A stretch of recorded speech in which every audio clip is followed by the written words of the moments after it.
जीवन का सच। सच में मैं तंग आ चुकी हूँ नीलू। लगता है कहीं भाग जाऊं या फिर कुछ कर लूं। कितना भी कर लूं, इन लोगों के लिए इनकी तसल्ली ही नहीं होती। क्या क्या नहीं किया मैंने इनके लिए, पर इन्होंने क्या किया मेरे साथ। मेरे गहने तक रख लिए। कहीं आना जाना नहीं, सारा दिन बस गधे के समान जुटे रहे। एक कप चाय का भी मैं अपनी मर्जी से नहीं बना सकती। सच्ची 6 सालों में इन लोगों ने मुझे खून के आंसू रुला दिए हैं। अब तो लगता है कि ईश्वर से बोलूं, हे ईश्वर, ये लोग कभी सुखी। अभी मैंने पूरी बात भी पूरी नहीं की थी कि नीलू ने एकदम मेरे मुंह पर अपने हाथ रख दिया। मैं अवाक रह गई। कुछ भी बुरा मुंह से मत निकालना अनु। अभी तुम गुस्से में हो, पर शांति से काम लो। ये दिन भी निकल जाएंगे। सब दिन एक जैसे नहीं होते। ये तुम कह रही हो नीलू। अपना समय भूल गई क्या? क्या क्या नहीं गुजरा तुम्हारे साथ। शायद तुम भूल गई कि एक बार रो रो कर तुम मेरे सामने ही कह रही थी कि घिसट घिसट कर मरेंगे ये। हाँ, कहा था, याद है मुझे अनु। इसलिए अब तुम्हें रोक रही हूँ। जो गलती मैंने की है, मैं नहीं चाहती कि वो तुम भी करो। कहते हैं ना, ईश्वर आपकी हर इच्छा पूरी करता है, बस अपनी इच्छा भी साथ में जोड़ देता है। मेरी सास 3 साल तक बिस्तर पर पड़ी रही।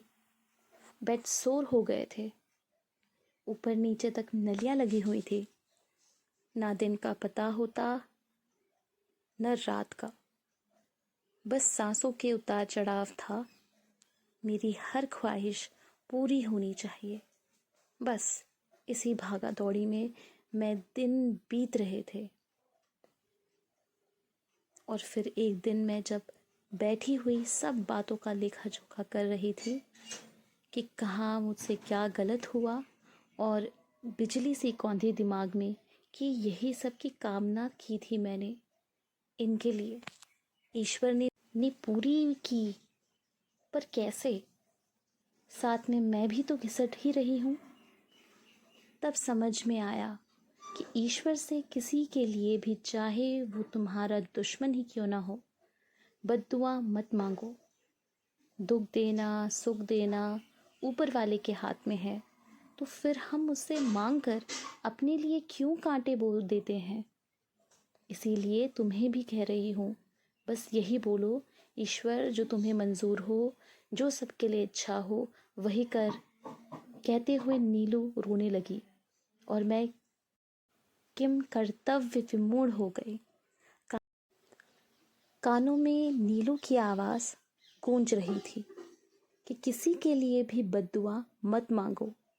ये ना हो तुम्हारी इच्छा पूरी हो जाए, पर फिर खून के आंसू तुम्हें ही पीने पड़े।